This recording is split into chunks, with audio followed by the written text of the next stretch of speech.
Leo Tolstoy की एक प्रसिद्ध कहानी है द थ्री हर्मिट्स। एक बिशप और 3 साधु की कहानी है।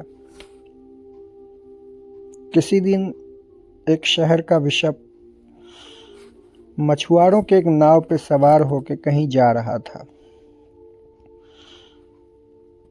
और जब वह नाव से उतरा तो कुछ लोग एक किसान को घेर के खड़े थे।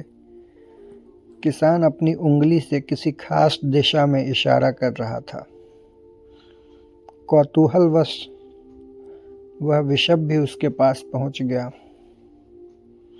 वे लोग एक दूर टापू पर किसी 3 वृद्ध सन्यासी की बात कर रहे थे जो ईश्वर प्राप्ति और मोक्ष की इच्छा से उस टापू पर एकांतवास निर्जन में ईश्वर प्रार्थना करते थे। बिशप का कौतूहल और तीव्र हो उठा।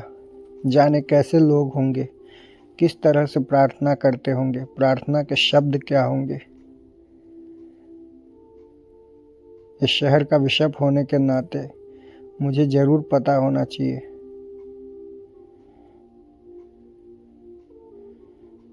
प्रार्थना भी विधिवत करते होंगे या नहीं।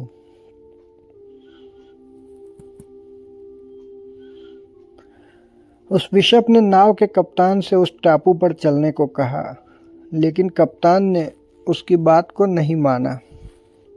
बाद में जब उसने इस काम के लिए कुछ रुपए ऑफर किए तो वह राजी हो गया।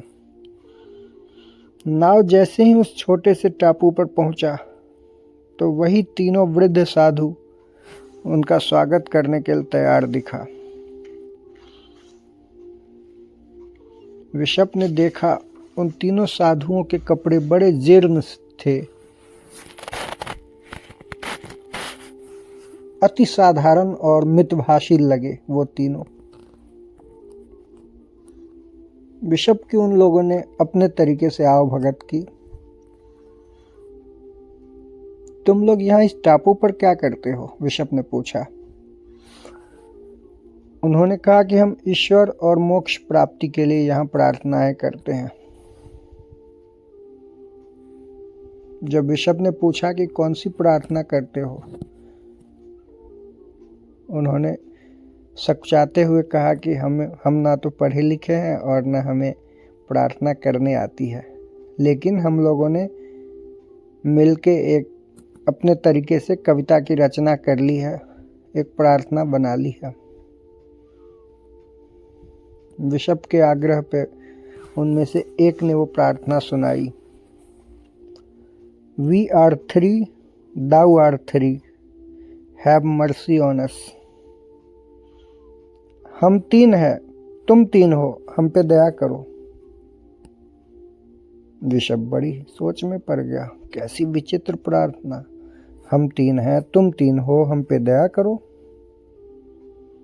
किस काम की है ये प्रार्थना? ईश्वर की प्रार्थना तो ऐसी होनी ही नहीं चाहिए।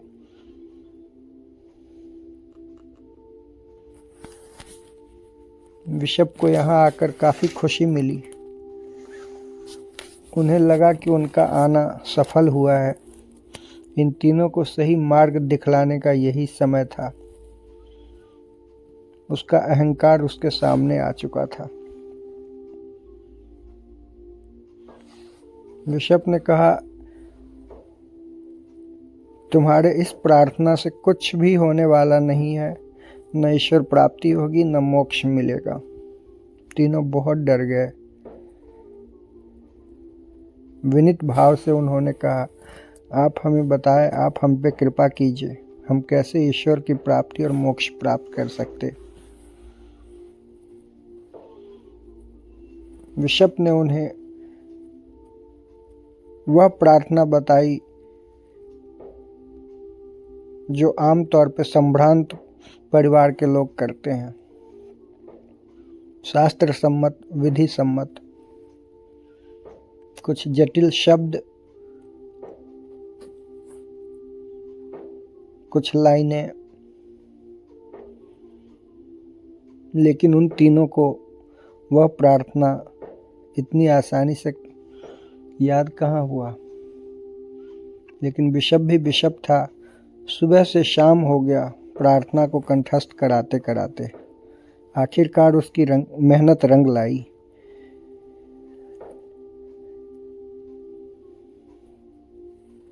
तीनों को प्रार्थना कंठस्थ हो गया। बिशप बड़े विजयी और स्वाभिमान की मुद्रा में वहां से उठा और उस नाव पर बैठ गया। वह खुश था कि आज 3 सन्यासी को उसने सही मार्ग दिखलाया। तभी अचानक एक घटना घटी। जब बिशप का नाव वापसी में बीच समुद्र से गुजर रहा था, उसने एक बार पीछे मुड़ के देखा। ऐसा लगा जैसे 3 प्रकाश की रेखाएं उसी की तरफ कंटिन्यू बढ़ा चला आ रहा। बिशप को लगा शायद कोई भ्रम है, लेकिन प्रकाश की वह तीनों लाइनें बिशप के करीब आता गया। अरे यह क्या, ये तो तीनों साधु थे जिसको अभी अभी प्रार्थना सिखा कर आ रहा था। उससे भी बड़ा आश्चर्य था, न कोई नाव न कोई पतवार। पानी के तल पर ऐसे चलते हुए कौन आ सकता था। क्या चमत्कार हो गया। बिशप का सारा स्वाभिमान अहंकार जाता रहा। कोई तो है जो इन तीनों की सहायता कर रहा है।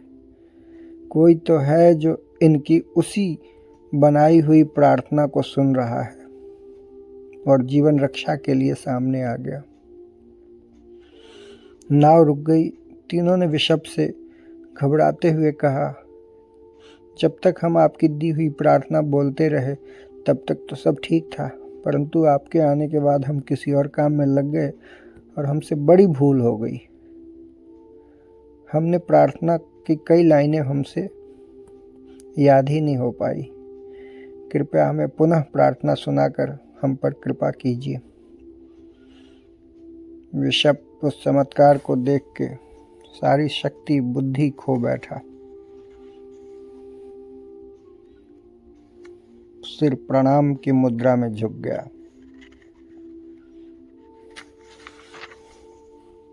निर्वाक्य शब्दहीन बिशप बड़ी हिम्मत जुटाकर बोला, जो प्रार्थना तुम कर रहे थे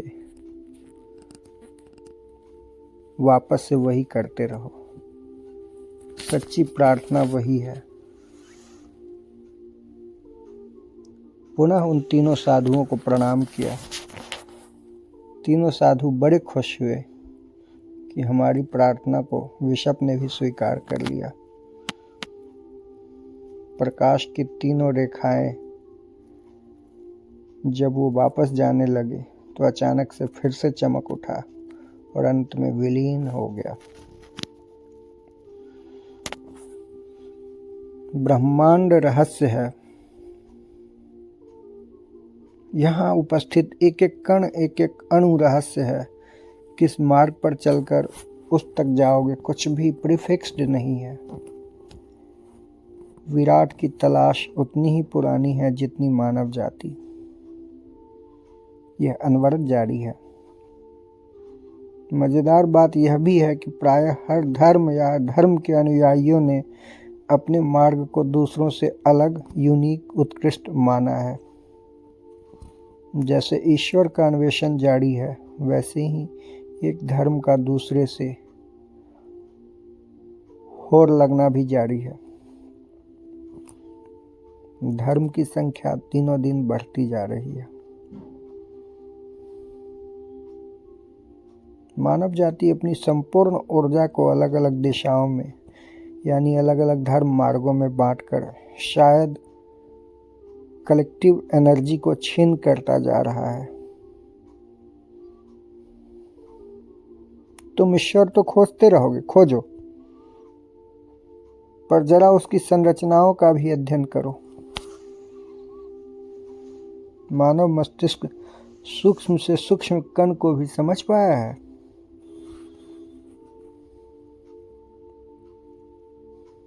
बहुत पुराने समय से ही हमें ज्ञात है कि पदार्थ का सबसे छोटा कण अणु है। सदियों तक यही मान्यताएं रहीं। फिर परमाणु अस्तित्व में आया। परमाणु अस्तित्व में पहले ही था, हमारे जेहन के अस्तित्व में आया। साइंस की कुछ शाखाएं अब ये सिद्ध करने में लगी है कि परमाणु के अंदर जो क्वार्क है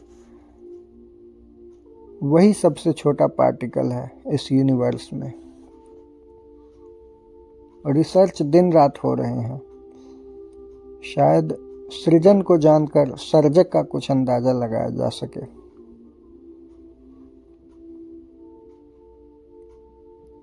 यह तो तय है कि प्रकृति का निर्माण एवं चित्रण हमने नहीं किया है।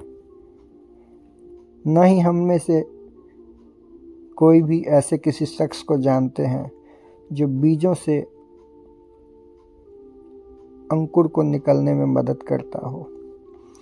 आकाश में चिड़िया, सूरज में लालिमा, जीवों में जीवन का एहसास, वृक्ष, कीट, जल जीव में उसके होने का बोध कराता है। वह निश्चय ही कोई और है। हर सृजन पर उसकी छाप है, उसके रंग, उसकी पहचान और उसके हस्ताक्षर है। कभी आईने के सामने खड़े होकर देखना, तुम्हारे नाक, तुम्हारे गाल, तुम्हारे ओठ, बाल, आंखों के रंग सबसे अलग दिखेगा। सब पर उसके हस्ताक्षर मिलेंगे।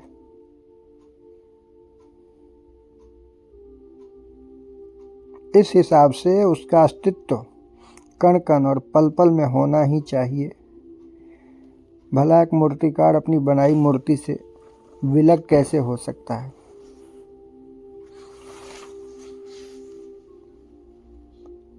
वह तो अपने बनाए हुए हर रचना में समाहित है।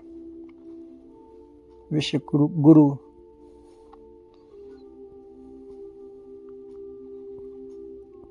रविंद्रनाथ जी ने ईश्वर के होने का व्याख्या अनोखे ढंग से किया है।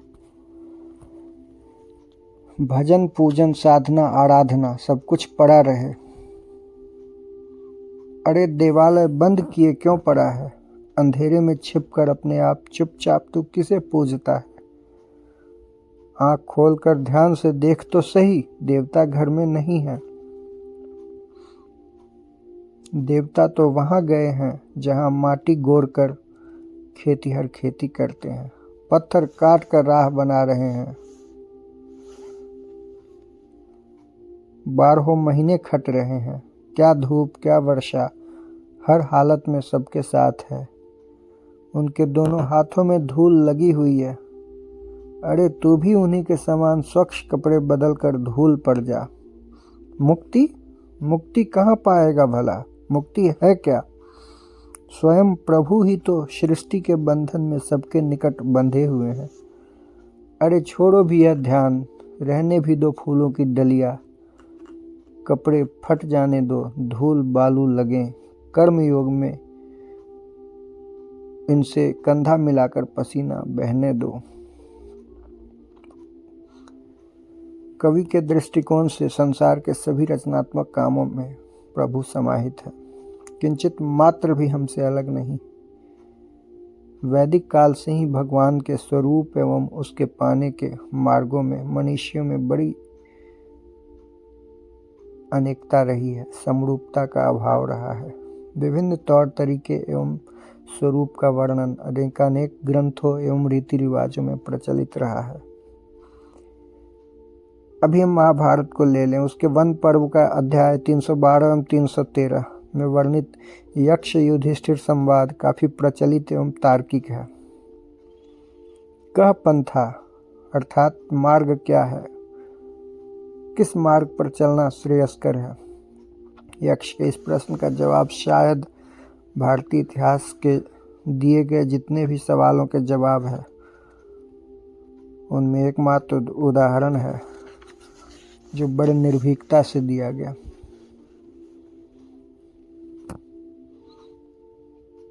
तर्को और प्रतिष्ठा श्रुतयो विभिन्ना नैको ऋषियश्च मतं प्रमाणम धर्मस्य तत्त्वं निहितं गुहायां महाजनो येन गतः सः पंथा। अनेकानेक तर्क और विचार दिए और सुने गए हैं, लेकिन वह प्रमाणित नहीं है। किसी भी ऋषि या चिंतक या विद्वानों का मत एक सा नहीं रहा है।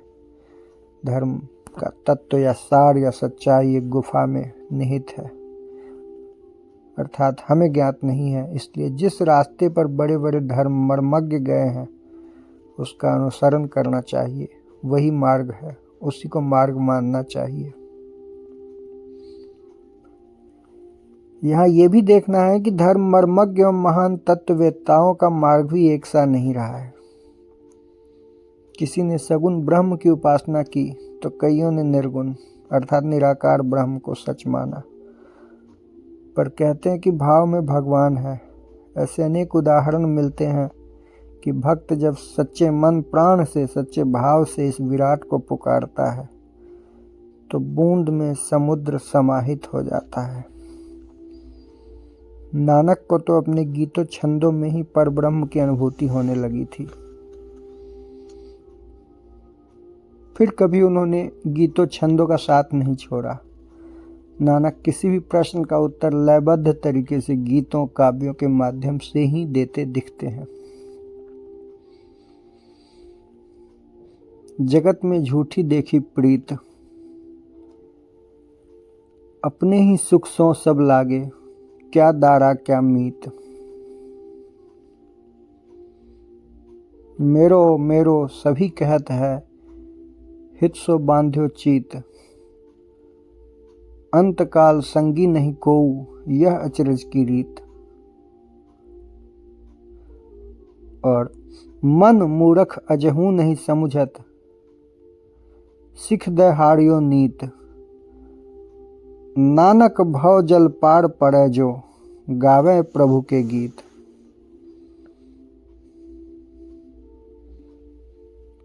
गृह त्याग के 6 वर्षों तक महात्मा बुद्ध नगर नगर जंगल जंगल भटकते फिरते थे।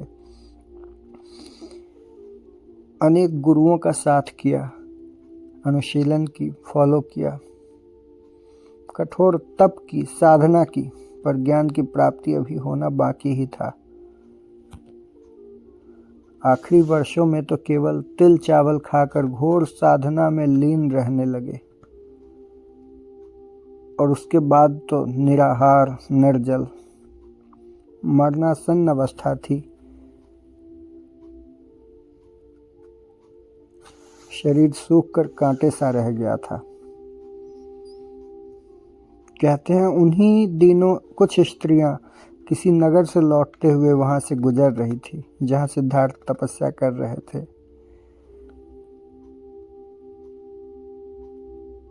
उन स्त्रियों का एक गीत सिद्धार्थ के कानों में पड़ा,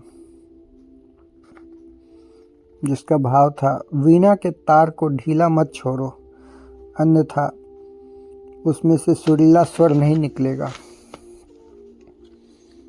पर तारों को उतना भी कसो मत कि वे टूट जाए। बात बड़े पते की थी। सिद्धार्थ को समझ आ गया कि शरीर रूपी वीणा की रक्षा ही ज्ञान प्राप्ति में सहायक होगा। युक्तियां मिली, मन शांत हुआ, किसी चीज की प्राप्ति हुई। सिद्धार्थ बुद्ध बन गए थे। मध्यम मार्ग प्रतिपदा, उन्होंने हमेशा इसका प्रतिपालन किया।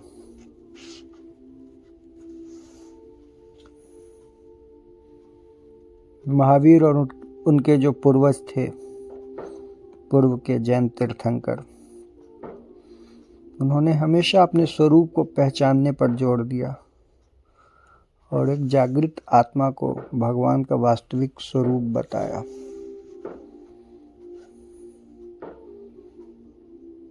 रविदास, मीरा, नामदेव, चैतन्य, तुलसीदास, ऐसे अनेक संतों ने नर में नारायण का दर्शन किया। तुलसीदास ने अपने दुश्मनों को भी बड़े विनीत भाव से प्रणाम किया है। सिया राम मैं सब जग जानी, करहूँ प्रणाम जोर जुग पानी।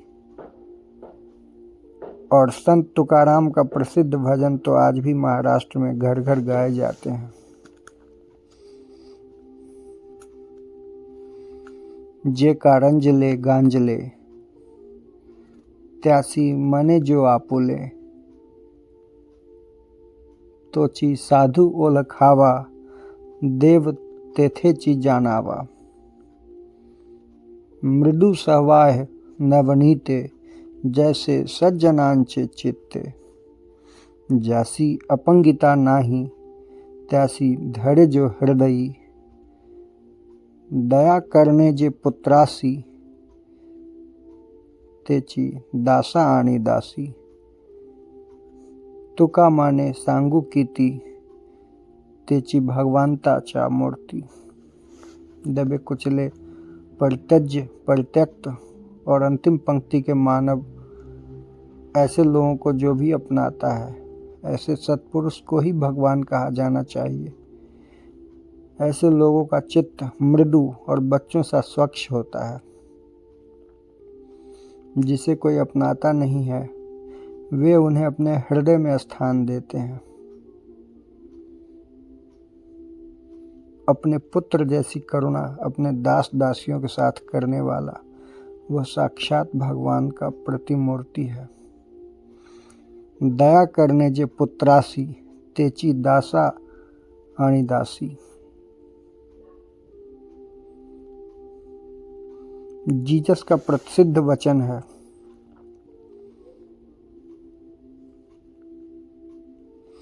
Truly I say to you, whoever does not receive the kingdom of God like a child shall not enter it।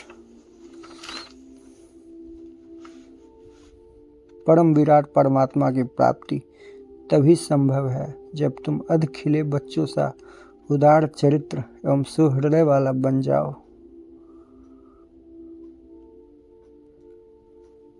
इन सारे घटनाओं एवं कृत्यों में यह तो साफ है कि उस महान रचयिता परब्रह्म पिता की खोज का कोई प्रामाणिक मार्ग शायद अब तक ज्ञात न हो पाया हो, लेकिन परम भाव से अनगिनत आत्माओं ने उस परमात्मा का साक्षात्कार किया है।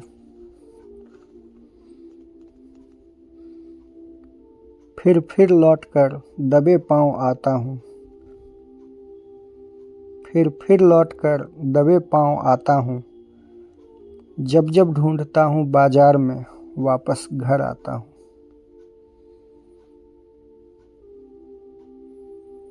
फिर लौटकर दबे पांव आता हूँ।